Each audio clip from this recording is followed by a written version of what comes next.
नमस्कार मित्रांनो, मी सरपंच मंगेश साबळे बोलतोय।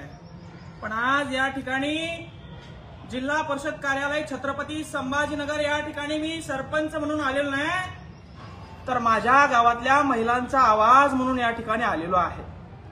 माझ्या गावातील महिला आहेत, त्यांना 2-2 किलोमीटर पाणी डोक्यावर आणावं लागतं, प्यायला पाणी नाही। सुरुवातीला शुद्ध पाणी नव्हतं म्हणून आडात बसून आंदोलन केलं, त्या महिलांनी मला मतदान दिलं आणि मी सरपंच झालो। आणि आज 2 वर्ष जवळपास होतोय। जल जीवन मिशनचं काम या ठिकाणी 2020-21 मध्ये चालू झालेलं आहे। जल जीवन मिशनचं काम 4 वर्ष झाले, अजून पूर्ण झालेलं नाही। त्या छड्या आणल्या, पाईप आणले, रोड मध्ये दाबून टाकले, ते पाईप सडायला आले, मात्र जल जीवन मिशनचं काम अजून पूर्ण झालेलं नाही। 4 वर्ष झाले जल जीवन मिशनचं उद्घाटन झालं, 1,80,00,000चं इस्टिमेट तयार केलं बघा मित्र।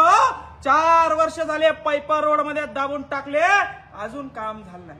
कुठं काम अडकलाय, कुठं घोडा पेंट खाताय का? 4-4 वर्ष एका जल जीवन मिशनच्या कामाला लागताय। पूर्ण तालुक्यामध्ये, पूर्ण जिल्ह्यामध्ये ही अवस्था आहे। आणि माझ्या गावाची अवस्था सांगण्यासाठी माझ्या गावाच्या लेडीजच्या माध्यमातून, महिलांच्या माध्यमातून सीओ विकास मीना आहे, त्यांच्यापर्यंत माझ्या गावातील महिलांचा कांत पोहोचावा। मुख्यमंत्री देवेंद्र फडणवीस, तुम्ही म्हणता लाडकी बहीण आहे, तुमच्या लाडक्या बहिणीला जल जीवन मिशन मध्ये पाणी प्यायला अजून मिळत नाहीये। 4-4 वर्ष झाले, अधिकारी लक्ष देईना, टक्केवारी घेतली का काय असं वाटायला लागले। माझ्या गावातल्या मला महिला विचारता, तर भाऊ तुला सरपंच केलं, तू आम्हाला प्यायला पाणी का अजून दिलं नाही? 3 वर्ष झाले तुला सरपंच केलं, डोक्यावर पाणी आणावं लागतंय, डोक्यावरचं खांद्यावर आणलं होतं, पण 3 वर्ष झाले जल जीवन मिशनचं काम चालू आहे, अजून काम पूर्ण झालं नाही।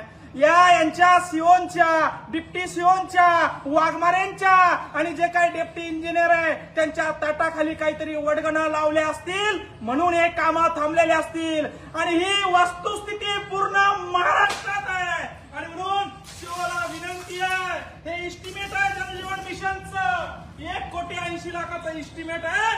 4 वर्ष झाले काम चालू आहे, 4 वर्ष झाले तुम्ही भ्रष्टाचार केलाय, 4 वर्ष झाले तुम्ही महिलांना आमच्या प्यायला पाणी या ठिकाणी दिलं नाही। आणि म्हणून गेवराई पायगा गावाच्या महिलांच्या वतीनं सीओला या ठिकाणी आम्ही निवेदन देण्यासाठी आलो आहे की लवकर आमचं जल जीवनचं काम सुरू करा, आमच्या लेकरांना, आमच्या महिलांना प्यायला शुद्ध पाणी द्या।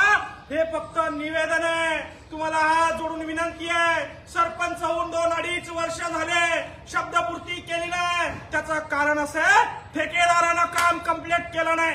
ठेकेदाराची अवकात नव्हती काम कंप्लीट करायची, तर काम घेतलं कशाला? शासन बजेट देत नाही म्हणतंय, मुख्यमंत्री लाडक्या बहिणीला डोक्यावर पाणी आणायला लावतोय।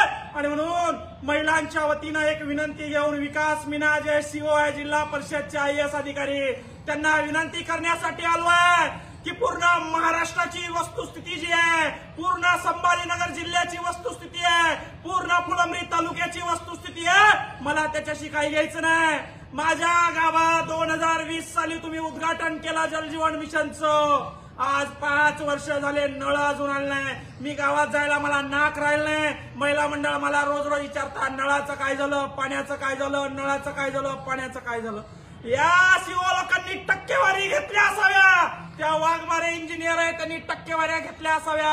यांचं कॉन्ट्रॅक्टरवर लक्ष नाही, यांचं कामावर लक्ष नाही। आणि म्हणून मुख्यमंत्री देवेंद्र फडणवीस साहेब, तुम्हाला हात जोडून विनंती आहे, तुमच्या लाडक्या बहिणीला पाणी पाजायची जबाबदारी तुमची आहे।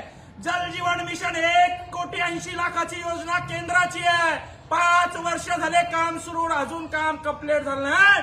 आणि म्हणून सीओनी तात्काळ मीटिंग बसवावी, जल जीवन मिशनच्या योजनांचा या ठिकाणी आढावा घ्यावा। अजून उन्हाळा सुरू झालेला नाही, अजून तर टाकीत पाणी येत आहे मायबापो। एकदा अजून 2 महिन्यानंतर उन्हाळा सुरू झाला तर प्यायला पाणी नसतं। आणि जर का अशी वस्तुस्थिती परिस्थिती आमच्यावर आली तर आमचा या ठिकाणी उद्रेक झाल्याशिवाय राहणार नाही। एवढा सांगण्यासाठी सीओ साहेबांना, विकास मीना साहेबांना आणि वाघमारे जे कोणी जे आहे त्यांना सांगण्यासाठी आलोय। धन्यवाद मित्र, जय जवान जय किसान।